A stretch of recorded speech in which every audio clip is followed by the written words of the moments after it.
The following is a production of DallasCowboys.com and the Dallas Cowboys Football Club. How about them Cowboys? Yeah! Go Cowboys! Let's go, baby! Are you ready for a break? Yes. Are you ready for a break? Absolutely. Ready for a break? Yeah, and so much for that. It's time for The Break on DallasCowboys.com We were on the break! with Ambar Garcia, Brian Broaddus, Patrick Walker, and Derek Eagleton. It is Thursday, August 3rd, 2023, Season 19, Episode number 14.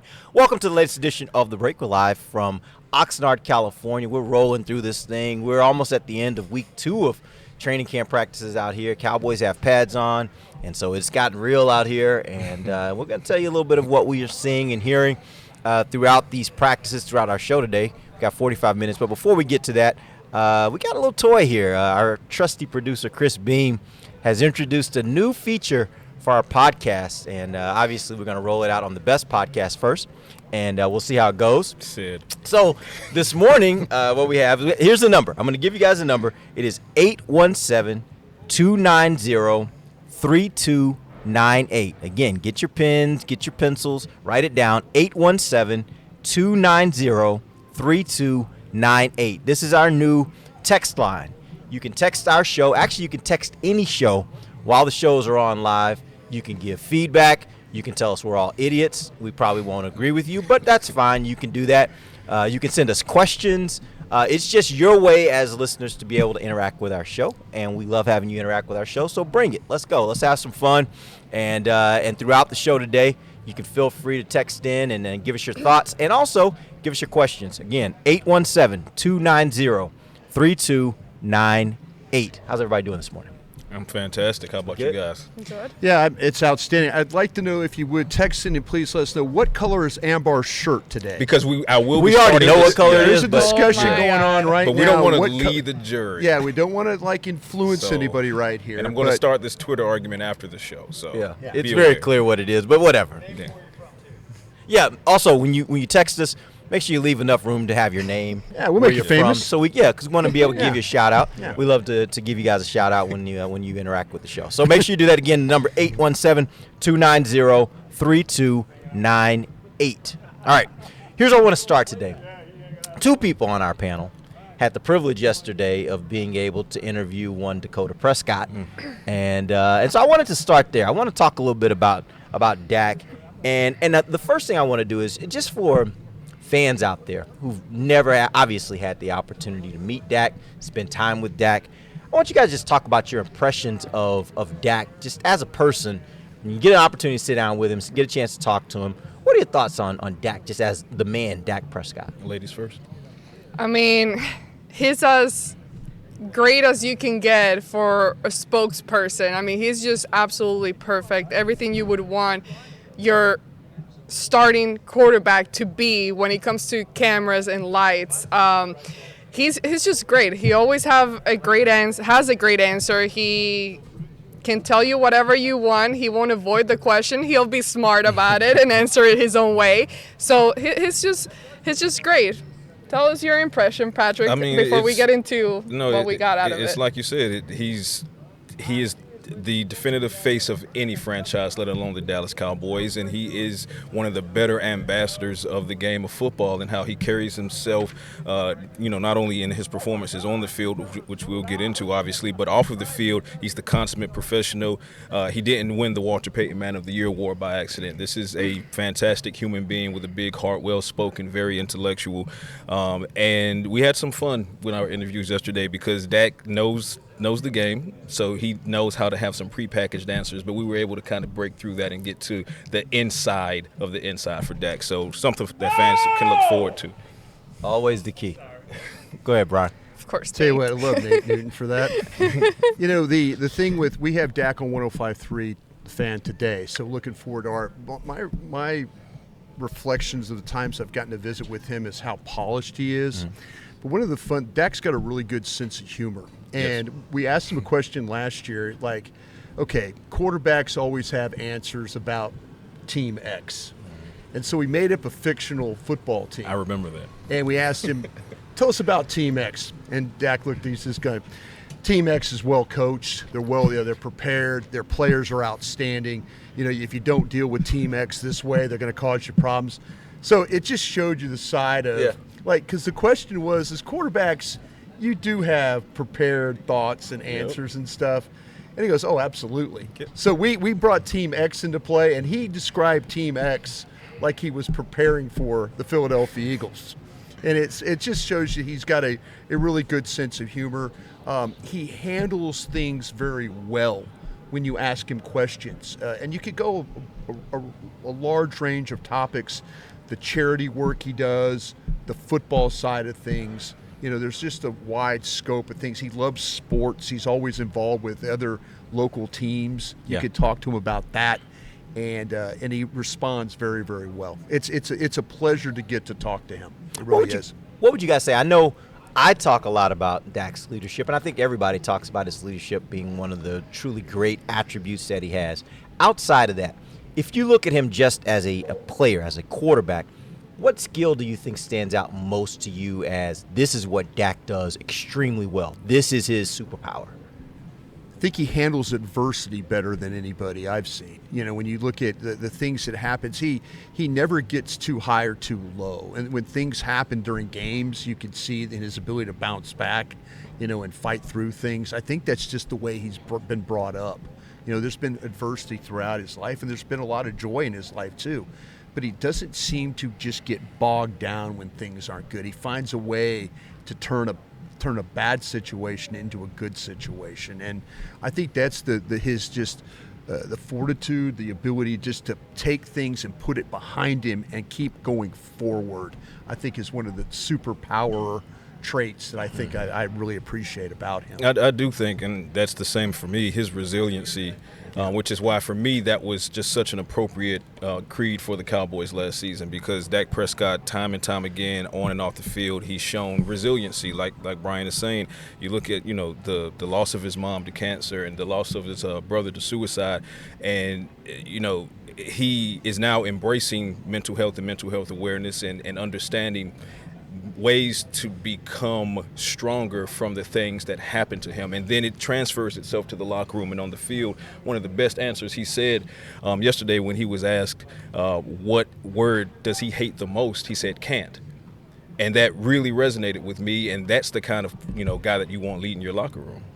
Yeah, I mean his confidence, and it goes back to everything that you guys are saying. He's just a guy that does, despite everything, seems to not lose his confidence, maybe behind doors, but when he comes out of his room, his house, he puts on that face and just keeps going at it. The type of face that you want to follow, the type of guy you want to follow. And to me, one of the most impressive things, and I think we can all agree on this, as far as despite us having to come and do shows and report on the team, criticize, analyze, and evaluate everything, we still root for the guy. We're still all in with him. And I think his teammates, coaches, everybody, you throw an interception, whatever, everybody's still going to go out there and fight and root for him and do what they can to make him better. So I think that's a big thing that goes back to leadership. I can't even say that word. Leadership. Got it right. And you just want to follow the guy and root for him. And I get all the criticism and all that, and as far as skills and on the field, but it's hard to hate on a person that is fighting for you and give it them all. Even to that point, we're getting a lot of those comments from the interview that we did yesterday, Ambar. There are diehard, born and bred Cowboys rivals that are telling us, God, I hate the Cowboys, but it's so hard to hate Dak Prescott. It's so hard to hate him as a man, to hate him as a human being. So to your point, Ambar, that's the kind of guy he is, to the point where he wins over, at least off the field, he wins over fan bases of rival teams. Yeah, it's hard to root against good people, right? Yeah. I find the same thing with Jalen Hurts. Exactly. He's with the Eagles. I can't stand the Eagles, but I actually like Jalen Hurts, and so it's hard to root against people that you think are good people, right? Or at least you think, right? Are you taking this angle because of what the national media has gone with so far? What do you mean? The last couple of days about Dak and maybe him and Diggs getting into it a little No, bit? actually, I wanted to bring that up to you guys because I do think because I think that's unfortunate. And if I know Yeah, what sure, you're go gonna, ahead. let me take that if I could.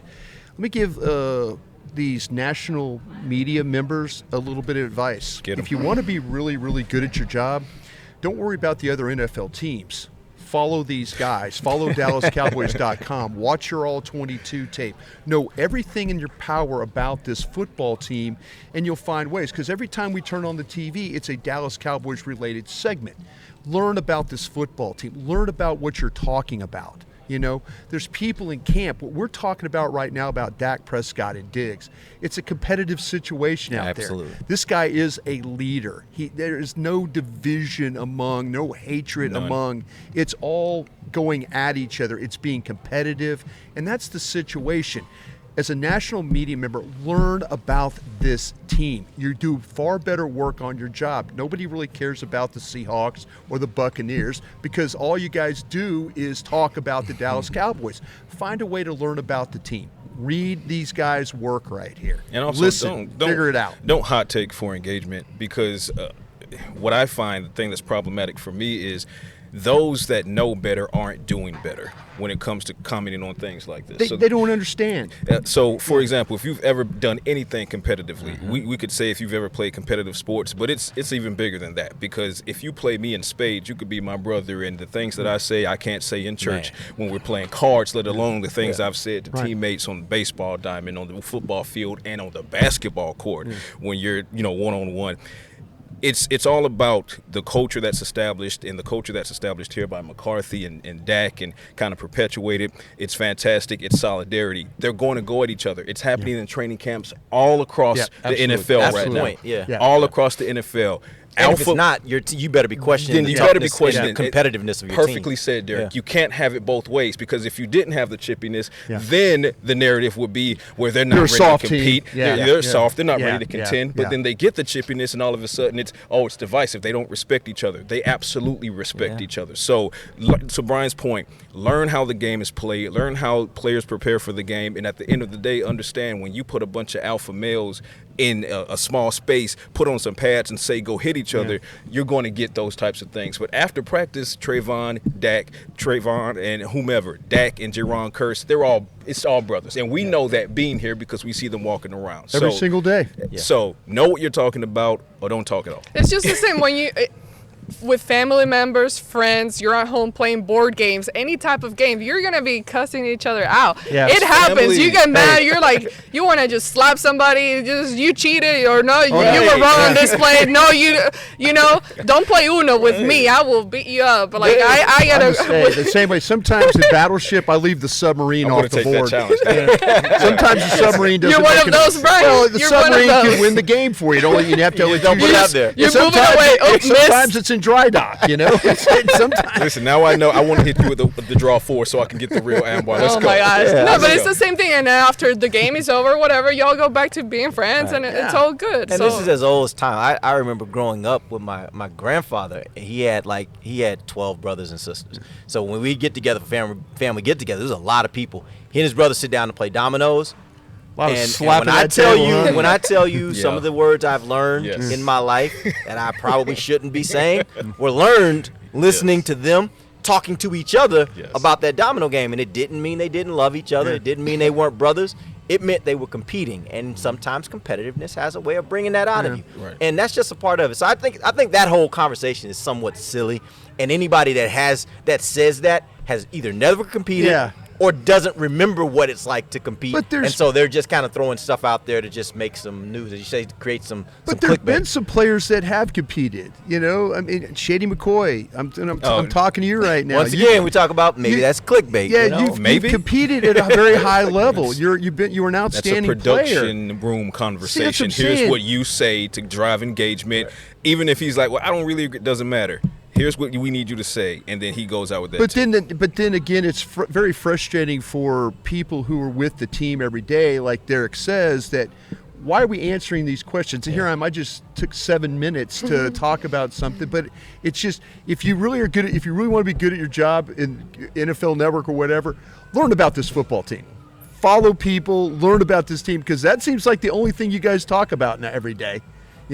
They talk to me. I mean, it's like the Women's World Cup soccer and Dak's 30th birthday. I got that the other day on SportsCenter. Well, my final point on it, to your point, Derek, in those games of dominoes, bones, when they're playing those and they're going at it and they're locked horns, let someone from outside the family walk up to that table and talk noise about to either one of them. Right. How It's gonna flip. quickly does the unity then come into play? And it all then gets focused on correct. that person. So, Yeah. ladies and gentlemen, if you think there's a problem between Trevon Diggs and Dak and there isn't, I want you to understand that when the opposition pulls up, it all gets focused and channeled in one direction, and that's Exactly across the line of scrimmage. All right, we're going to take our first break. When we come back, we're going to get some standout moments, some standout players from some of the practices this week. When we come back, DallasCowboys.com radio. Todd thought it would be secure to jog in the cheetah savanna. Todd believed the big cat repellent he bought online was reliable. And now, Todd is trying to be faster than this cheetah that can run 80 miles per hour. But the good news is, Todd has AT&T 5G that is fast, reliable, and secure. And he learned the best thing to do is stop running and toss her the backpack with the beef stew. AT&T 5G. Fast, reliable, secure. It's not complicated. 5G requires compatible plan and device. 5G may not be available in your area. See att.com/5G for you for details. Cowboys fans, after that move, we've just coined the term Rowdy Replay. Let's roll back the tape.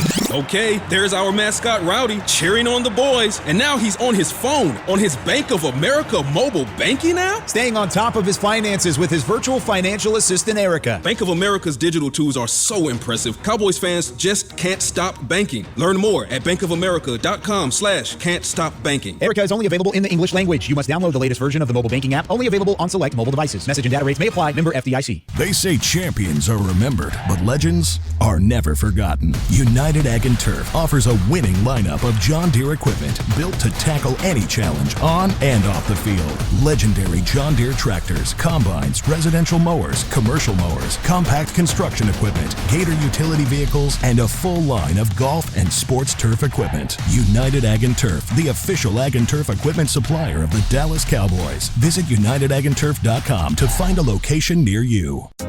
Hey Cowboys fans, ready to spice up your next watch party? Bring Yo Quiero guacamole and be the game day hero. Yo Quiero means I want, and we know you want great, fresh tasting, ready to serve guacamole for your home gating and tailgating events. Made with real avocados and the perfect blend of spices, it will be the star of any party. You can find us at your local Albertsons or Tom Thumb in the deli section. If you can't find it, talk to your store manager and tell them, Yo Quiero guacamole. Back to the break. Do you eat, sleep, and breathe Dallas Cowboys football? Tell us how you spice up for the game for a chance to be named 2023 Cowboys Fan of the Year, presented by Captain Morgan, and win exclusive prizes plus a trip to Super Bowl 58. Nominate yourself for another today at DallasCowboys.com/Fan of the Year. Welcome back. It is the second segment of the break. We're live from Oxnard, California, and this segment's brought to you by Blockchain.com. Ding! Actually, we got a lot of text rolling into this text line. You guys are liking this, I think. Again, the number is 817-290-3298. It is 817-290-3298. We're going to get to a segment in the last segment. Well, we'll try to take some time in the last segment to maybe go through some of these and read some of these aloud. I think we're getting a pretty clear indication of what color shirt Amber has on. Most of you guys know I paint. If I was to paint a sun or grass and leaves or trees, this color I would pick for grass. Not for like dark grass, but like the highlights. Tell you what, man, the highlights of the your grass. homeowners association's not gonna be happy with the grass. You guys making some phone calls, leaving some emails. When I think of grass, I think of the green of the Master's jacket. That's what I think of. It's a highlight. Your homeowners are all over you there, AG, right now. This is lime green. You guys don't take any indication of how great an artist she is. Beam, jump in here, please. She's a great artist. She's a great artist. She really is a great artist. All right, let's get back to our show. Let's get some standout moments. What have you guys seen in some of the last couple practices, particularly the practice on Tuesday, when it was padded? What have you guys seen? Some standout moments, standout players. Really, we'll start with you, Brian. Yeah, thank you. Real quick, I'll try. I think the two point period, the 2-point plays. Mm-hmm. Offense was 5 for 5 on that. They were. Man, some really nice designs, some drive picks. There were some times, and this was the defense. This is Dan Quinn's defense. He put his guys out there to try and make some plays. They didn't cover well enough. They didn't get any pressure. The protection was outstanding. There were guys that were running open, if you want to say really good for the offense, but really, really bad for the defense when it came to defending that. And then the offense kind of carried it over into the red zone stuff where they were able to make some plays. A little bit more pressure. Dak had to move around a little bit more, but the guys did a good job of working the back of the end zone. But that 2-point period where they went 5 for 5, boy, that gave me hope because not only are those 2-point plays, but those are plays inside the 5-yard line that they could go to if they had to say, hey, we need our best play right here to maybe score, get Jake Ferguson in the flat with nobody covering him, or throw the ball to Deuce Vaughn on the little out there, little route he runs the outside. So good job by the offense. Defense, that film will show you need to pick things up a little bit. Absolutely, and I will say this about the defense: the return of Trevon Diggs his presence was felt in that second padded practice, and not just verbally, but definitely on the field as well. Because imagine having to watch from the sideline for a couple of days and dying to be in there. Oh yes, he showed that exact energy. He got in there, had a little bit of a slow start. I think maybe he was kind of feeling out the toe, make sure he was good. But when he got going, he was going. And my point being, Kevontae Turpin was one who really stood out for me, and he continues to stand out. But Kevontae Turpin learned the closing speed of Trevon Diggs on that flat route in the 2-minute drill, in that red zone drill, where you think, well, Dak's got this. This is another touchdown. Turpin had a touchdown earlier in that set. But here comes Diggs streaking across the field just out of nowhere, breaks up the pass, and that's what led to the clip that went viral.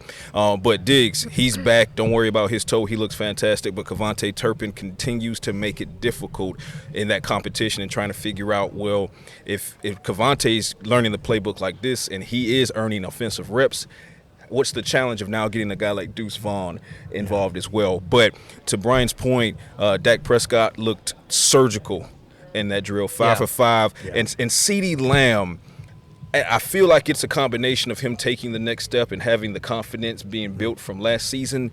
But I think it's also adding Brandon Cooks to the mix, and they really are just playing off of each other. You will rarely see Cooks make a play without Lamb making the next play, or vice versa. Lamb makes the play, Cooks makes the play, and then that elevates guys like Michael Gallup, Jalen Tolbert, some of these young guys, Moreno Crawford, Jalen Brooks, he's coming on strong as well. Brooks is stacking good days. So this offense, I know a lot of people came into this training camp thinking knowing how good this defense can be. They wanted to know what the offense can be. We're seeing what the offense can be, and we're seeing what it can be under Mike McCarthy as a play caller.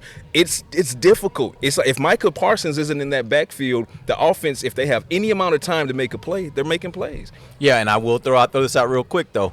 One thing we talked about, you and I talked about when we were standing over watching practice the other day, there's so many times that the play gets completed. It's close. But the fact of the matter is, Michael Parsons was in the backfield, and that may have never been a play if it were a real game. That's something to keep an eye on. Certainly a good thing for the Cowboys defense. For the Cowboys offense, though, you have to start wondering, figure out that here it's hard to tell. Are you really going to get to that pass because it may have gotten busted up in the backfield as a sack? There's times where I felt like that the trainers would be running on the field with a spatula to get Dak up off the ground. There have been some moments where that number 11 has shown up really quick. And he's just kind of tagged off, Yeah, exactly. Go ahead, Amber. I'm sorry. Oh, no, you're good. Well, to Patrick's point, actually, when we talked to Dak yesterday, I did ask him about Cooks becoming to him what it looks like a security blanket. Every throw is a catch. Boom, boom, boom, connecting every single time. And he did say that, that's true, but at the same time, he feels the same way about a lot of these guys. So, and you can see that on here. And he said how with Mike McCarthy, one of the things they're trying to do is just get rid of the ball quicker, faster, but also being on the same page with the receivers. I was going to point out, and I know we keep talking about this guy specifically, but Deuce Vaughn, there's no way he doesn't make the team. I mean, they're working him. They're really using him a lot, and he's taking advantage of all those reps. You can see, again, we're not really seeing that full game day type of tackles because there are times that he would have been on the ground, but he it's just impressive to see how much they're really putting him to work out here. And last thing I wanted to mention, back to Dak's leadership, something that I saw 2 days ago was the way he was reacting to Hendershot. Hendershot has been kind of up and down. It seems to be getting like in his head a little bit. Had a drop in the had a drop that was right to him, and you can see just Dak's reaction, like, "Hey, no, man, like just keep at it." You know, the way he kind of lifts him up, and he came back. Sure enough, a couple plays later, he caught that ball, and it's just those things that you want to see. But talking about the tight ends, Hendershot is one of those guys that has kind of been up and down throughout camp right now. Can I ask you guys a question real quick? Sure. Okay, we're talking about Tolbert, and Tolbert's also been in receivers has been good, but do you feel like, though, that you've seen really with Brooks and Turpin, have they been better? Yeah, real quick. You know, going to get that's to that? a great Okay. question. No, actually, what I wanted to do, Because I'm trying to figure out if it's going to be 5 or 6. Yeah, what I wanted to do was That's what I'm because trying- I think there is some thought Yeah. out there as you watch the practices that there may be some jockeying for position Yeah. there. You know who the top 2 are. Yeah. I think there could even be arguments made like, do you really know who the 3 is necessarily? Okay. But what I wanted to do is I wanted to toss this question to you guys. Okay. Right now, based on I what tried you've to seen, deflect. You know, so I tried to deflect Like, it. Right Because I now- knew it was about to happen. right now, There you go. based on what you've seen out Yeah. here, I want you to give me, in order, top 6 wide receivers on this team. Okay, I'll jump out in front of the train first. CeeDee Lamb. Hopefully it goes off the track before Yeah, it gets to we'll the see. NMR. We'll see. Look, everybody's going to be able to get those first 2 or 3. Yeah. But, CeeDee Lamb, Brandon Cooks, Michael Gallup. That's the easy, no Yeah. matter what order you put them in. From what I'm seeing, Jalen Tolbert. at 4. From what I'm seeing, Okay. Jalen Tolbert. Okay. See, now here we go. I gotta have Turpin in there, so he's one of my 5. You got one more. God, I don't want to be a prisoner of the moment, because first That's it what we was do during training Yeah, camp. first it was Moreno Cropper, but then now he's called kind the of Lance Lore program he's here. plateauing. Hey, Jalen Brooks And is so kinda Jalen standing Brooks. out. So that's what I mean. Okay, Yeah. I'm going to give. Wow, but then it's not Jalen an Brooks. easy But then it's question, by Jalen the Brooks versus Simi Fehoko. Yeah. Yeah. I think that's the one that's in trouble. Yeah. Just for week As week we one, have week one. have this conversation, Yeah. As it stands right now. As it at the stands moment, right now, as we live today. I'm gonna go for Fehoko as my final. As we have this conversation right now, let's see if Brooks can continue to build, because Fehoko has leverage. He has time in the system. Let's see if so I'm gonna go Fehoko. I'm going to go with Amber next. Oh. I'm going to save you for last, Brian. No. Go ahead, Brian, the expert over here. Lamb, Cooks, Gallup, Brooks, and then I would go. I think then I would go Turpin, and then Tolbert last. Okay. But he's still in the 6. He's still in the 6. Okay. That's what I'm trying to think. I think right now Simi Fehoko, and I know he's a little nicked up right now, but as we sit right now, I kind of feel like that Brooks is showing, like, again, this is a tradition we have at training camp, that the Lance Lenores and others show up, Dennis Houston show up, and you hope that they could get through the preseason games.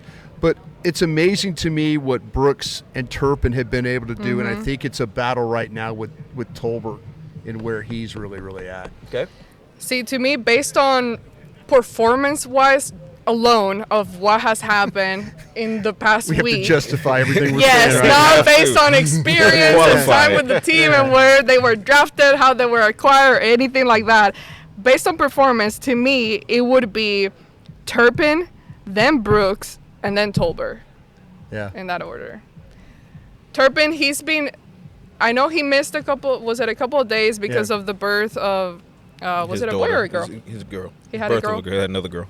Had a girl. But the way he impressed me, he just showed up and did not miss a single beat. He's smoking and guys out He's been fast, he's been quick, and he's been catching my attention, and I hope they really get a lot of use of him on the offense this year. Any chance that the one from 4, 5, or 6 could be better than 3? Well, that was where I was kind of shocked. I actually thought at least one of you guys would put Turpin above Gallup at this point, because in my opinion, I think he has been a little more impressive out here. Yeah. It might, training camp can be deceiving. It can be about who you're matched up against, Turpin could be getting a lot of twos. Second team. We know how that right. goes, right? Yeah. So I Right. think you got to factor that in some. But I would say, like, I have noticed Turpin more than I've noticed Gallup out here. Yes. On I noticed Gallup when they went the 2-point play in the red zone stuff.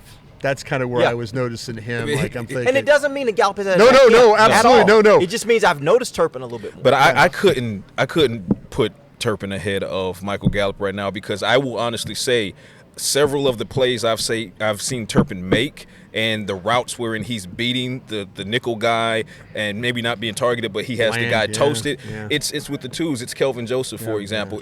You saw. Why are you taking a shot at Kelvin Joseph? I'm not. This is analysis, not a shot. But it's the twos that. That's not too happy with you right now.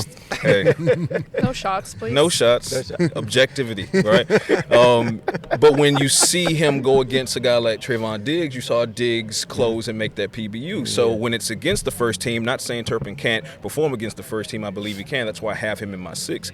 But as far as putting him above Gallup, I personally need to see Turpin against more of the first teamers. Let me see him more against Diggs. Maybe in games. Let me see him more against Deron Bland in that slot. Yeah. And then I'll be able to say, you know what? Maybe that's the conversation to be had. But as it stands, no, because Gallup is going more so against the ones. Yeah. All right, we're going to take our final break. When we come back, we got a few more of these rankings that I wanted to throw out to you guys. We'll have a little fun with that. We also got some texts coming in. We'll try to get to some of those. Again, that number is 817-290-3298. We'll take some of your comments and your questions there. We'll be back. DallasCowboys.com radio. Todd thought it would be secure to jog in the cheetah savanna. Todd believed the big cat repellent he bought online was reliable. And now, Todd is trying to be faster than this cheetah that can run 80 miles per hour. But the good news is, Todd has AT&T 5G that is fast, reliable, and secure. And he learned the best thing to do is stop running and toss her the backpack with the beef stew. AT&T 5G. Fast, reliable, secure. It's not complicated. 5G requires compatible plan and device. 5G may not be available in your area. See att.com/5G for you for details. Want to use the Cowboys locker room's favorite products? Check out the official men's skincare brand of the Dallas Cowboys, Jack Black. Right now, you can get the Jack Black Playmaker, a curated collection of Cowboys locker room favorites for just $10 with free shipping. The Playmaker includes 4 Jack Black skincare favorites, plus a full-sized intense therapy lip balm. Go to getjackblack.com/Cowboys and use the code word Cowboys. The Jack Black Playmaker, $10, free shipping. SeatGeek has your back no matter what kind of fan you are. So whether you're a diehard fan or a don't really care fan, a we got 'em next time fan or we'll never win again fan, a here for the tailgate fan or a first one through the gates fan, SeatGeek not only makes buying and selling tickets easier than ever before, they made just about everything else easier too. So whether you're a here every week fan or haven't been here in years fan, SeatGeek has you covered. Download the SeatGeek app today. SeatGeek, your ticket to great seats. Welcome back into Dear Doctor, the show where I answer life's questions with an ice-cold can of Dr. Pepper. Sheila, let's hear from our next caller, would you? Dear Doctor, my friend supported me during a tough time, but what's the right gift that says, thanks for being a shoulder to cry on? Okay, this one's easy. I say give her a delicious Dr. Pepper. Nothing says, thanks, girl, better than a one-of-a-kind soda. Yes, any Dr. Pepper flavor will do. Now, just a reminder that I don't need to be a real doctor to know that Dr. Pepper is the one you deserve. Back to the break.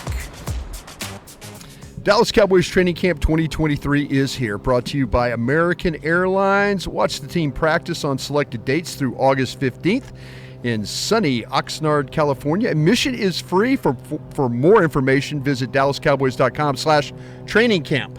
Welcome back. It is the final segment of the break. We're live from Oxnard, California, and we're rolling through the show. We've got text messages flying in. Text-Mex? I do miss the Tex-Mex. We got text messages flying in. Yeah, that was a fruit. There's a really good place in town. I'll tell you about after Here? the show. Yeah. Okay, because I haven't Kings and found a good Queens. Tex-Mex place here. So yeah, it's Kings and Queens. Excellent. Okay, let me know about it. Excellent. But you guys can hit us up 817-290-3298. Again, 817-290-3298. We're getting lots of questions in here, and if we can't get to them, then Nick will get to them on his show as he walks through, just because he misses us so much and he wants to be on the air with us right now. FOMO, really. All right, so let's here we go. I had a couple more of these positions where I wanted to get some rankings from you guys. I like what you guys did with the wide receivers. I want to talk about offensive guard. Ooh. Behind Tyler Smith and Zach Martin, give me the next 2 to 3 guards in order based on what you've seen out here through the first couple weeks of practice? Well, Farniak's got to be the one. Yeah, Farniak's number one. He's your next. Yeah, and then but now you got to figure out what do you feel like with Adoga, or what do you feel like with Josh Ball, or what do you feel like with TJ Bass? To me, this is where it gets really murky. And when you used to do June radio, and you're trying to talk about, well, the Cowboys have got some really great depth in the offensive line and all that, and you're kind of like, oh, positions I'm worried about, linebacker and running back. And you're thinking, boy, how wrong was I on that? But then you look at the offensive line situation, I think it is a struggle. I don't know if you really have good surplus behind. I think it's very, very clear when they get to the seconds and the thirds that these guys are struggling right now with, because the defensive tackles are this division, this NFC East has some monsters at defensive tackle. Yeah, they do. All the teams do. Commanders, Giants, Eagles, Cowboys. Yep. They all have monsters. The best in the league. Yeah, much, so, it's very clear when you're not good at guard, you can get exposed. And right now, I think that Farniak has been the best of the group, and then I'm starting to like Bass and Ball and those guys, are kind of I think where I'm at right now, that I would actually trust to have to play in a game, and that right now is kind of a difficult proposition to kind of wrap my hands around. Hi, Jerry. Hope you're enjoying your morning. Pay Zach Martin. Yeah. Is that your answer to that? Yeah, because hope that Egg McMuffin's good for right, you, sir. The McGriddle with the McGriddle, salt on it. Yeah, however much salt you need to put on that to make the right decision for Zach, do that. The reason I lead with that is because Farniak for me is definitely going to be the first name that comes up. Yeah. And he's making strides. He's no Zach Martin. That's not a knock to Farniak. There is no other Zach Martin. Closest to that is Quentin Nelson. He's in Indianapolis. So you're going to have that drop-off from Zach to Farniak. But to Brian's point, once you start trying to figure out the situation behind Farniak, it gets kind of tight. It gets tense. Bass, Ball hasn't looked great. Just not stability. Yeah, right there. he's not looked great. I mean, that's almost a project to try to move the ball there but anyway. Because of his size, it's a project. And speaking of projects, they didn't bring in Chuma Edoga to be a project. They brought him in because they expected that he'd be kind of like the stabilizing force in the event that Farniak didn't take the steps that Farniak has taken. So I want to see more tackle. We're seeing more tackle. You are seeing more tackle. Be it Adoga, and not a lot is being said about Richards, the rookie 5th-round pick, and we'll see how that develops. But it's Farniak, and then it's eyebrow raise. Yeah, I genuinely don't have an answer behind Farniak, and that's disconcerting. Yep. Yeah, after your starters, including Zach Martin, once he gets here, because he will, hopefully. Behind that, I feel very, very uneasy, especially when you look at what you're trying to do with Dak this year and his receivers, the type of protection you're trying to give him, allowing him to, even though they're working on getting rid of the ball, he still needs that kind of sense of security where he doesn't feel like he has to be running for his life. But at the same time, how is that affecting the running game, and what kind of holes are you opening up for these guys that we've seen that they have the speed and all that, but how good can they find those holes? I think that's something that I haven't been able to really, really notice out here in these practices.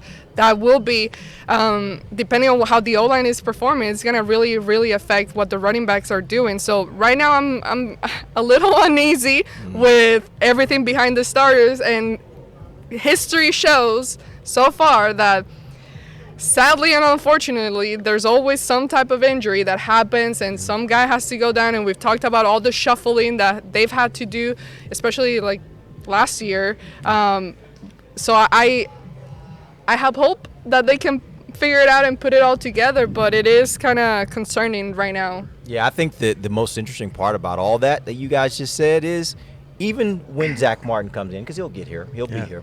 Whenever he gets here, it still, to me, highlights a really big issue, because let's also remember, your starting left guard is your backup left tackle. That's and my what nightmare we know about right the there. left tackle position is you got to be, at least you better have a plan for it, right? And so let's assume for a second that you lose your starting left tackle, and he has to slide out. Now who's your guard? Is it Farniok? Is he the guy that can just jump in there? Like that's where it gets really tenuous when you talk about now the you're guard directing position. a horror movie. That is if you're a Cowboy here, fan, that is a nightmare scenario right there, because if something does happen to the left tackle, now you're really, like Amber's talking about, you're really shuffling guys around, and it's not. And the one thing I know working with Jerry Jones and personnel was how important things are in the middle of that offensive line, because the ability for the quarterback to step up is huge. Now, with Zach, it's just so clear right now. I mean, when they have issues,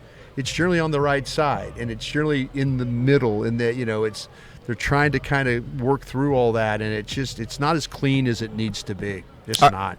Here's what we're going to do. We got some text messages we're going to roll through here before we end the show today. The first one comes from Bradley. His text is pretty simple. It just says, Amber, the shirt is yellow, and I love you guys. So thank you, Bradley. We appreciate you chiming in. We got one from this person didn't leave. Reggie Reed. He says, the shirt is yellow. He had a question. He said, from what I have seen of Mozzie, seems to get off the ball a little late. But do you guys see his power? What do you think about what you've seen so far from Mozzie? It's his hands. He's got the power. He's got the ability. His hands need to be a little bit quicker. And a little bit. He played a two-gap system at Michigan where it's inside-outside. So you play a little slower that way. But yeah, he needs to find a way, like in the 9-on-7 stuff that I've been watching, needs to just get rid of those blockers a little bit quicker. Control, get rid of. Control, get rid of. Don't control, and then there's the ball, and then get rid. That's been a little bit of an issue for him early in this training camp. I think the get off will come, and he admitted himself in a conversation a couple days ago that his get off is not where he wants it to be. He feels like he can be better with that, and I agree completely in watching practice. And I think it's just he's only 2 padded practices in, and this is not making excuses for it. It's just the rookie curve is the rookie curve, and few positions have a greater rookie curve than the defensive line in the NFL. So now he's going up against the bigger boys. Where at Michigan and in the Big Ten, his strength was going to be more evident than it is against the Tyler Smiths of the world, the Tyron Smiths of the world. That's why those are the 2 guys that he pointed at as far as when we were asking about his strength, and he was like, "Yeah, man, I'm strong." And they asked, who's the strongest in the locker room? Of course, you would have thought Mozzie would have been like, "Yeah, me." He was like Tyron, and he was like Tyron Smith, right? So the way he said it, he's feeling it now. So give him a couple weeks. He's realizing. Well, he's realizing he'll get there. Will McClay even said that they had to work on his stance. Yeah. And sometimes if your stance is too narrow, you can't. If your stance is too wide, you can't move. If it's too narrow, you lose your base. So even Will talking about it after the draft, that they felt like they had to do something, maybe open him up a little more with his stance. Probably a lot of things he's working on every day. And you know why? Wonderful point. It's because the Cowboys are looking to unlock some of his pass rush ability. Right. So in doing that, they're going to have to make tweaks. So before everyone starts panicking and saying, "Oh, well, bust," because you know how fine. fans can get. No, he is being tweaked right now. So it's not the same stance per se as what he saw at Michigan. So give him a chance to get his legs, and I think he will. He just hasn't found that comfort, that confidence, and just I'm comfortable in this space. I'm comfortable with these guys, and I'm gonna do what I know. What I've been trained to do. I think he's getting a little bit too much into his head. I think he's a little too critical of himself, which is good because you want a guy that has self-awareness and that can keep competing and going back and trying to perfect what he needs to work on. But all in all, I think that everything's gonna come as easily once he starts finding just that comfort and I belong here. I belong here, and this is what I came here to do, and I'm just gonna keep going at it. I think it's just a little confidence that it's maybe for me what it's lacking right now. And he's also learning the playbook as he's having his stance tweaked. So he might be in his mind just a little bit. Talk about last year with Tolbert, overthinking. He's a rookie, maybe thinking too much. Once he plays from instinct and muscle memory, good luck to the guy lining up across from him. Real quick before we end the show, I can't get to all the texts, but quite a few of them made it clear it's a yellow shirt. However, there was one young lady. Just one? There was one young lady. Becky in Crum, Texas says, Thank Amber, you, Becky. where did you get the lime green T-shirt? So she agrees. She wants to know where you got it. Where did you get it? Cowboys Pro Shop. Cowboys Pro Shop. Okay, so you can go get Yeah. your yellow They shirt have a- Oh my from God. the Cowboys Pro Shop. You know what? I think my vote is times 500 because out of here, like I Not at actually all. paint and I actually Not at deal all. with a lot of paint Not and at all. I am an artist. What We will not some hold that would against call. Come on, Dak. We will Keep your not hold that composure. against Keep your composure, Dak. Keep Listen. your composure, Dak. Granted, guys that are- does give you more, more say in the matter. But as a dad who helps his kids with crayons, I think I know. You realize how whether you're- limited I know. colors crayons are? So what if it's the 126 box? No, are you? Come on. No. The shade. No, All right. stop We it. appreciate you guys joining us.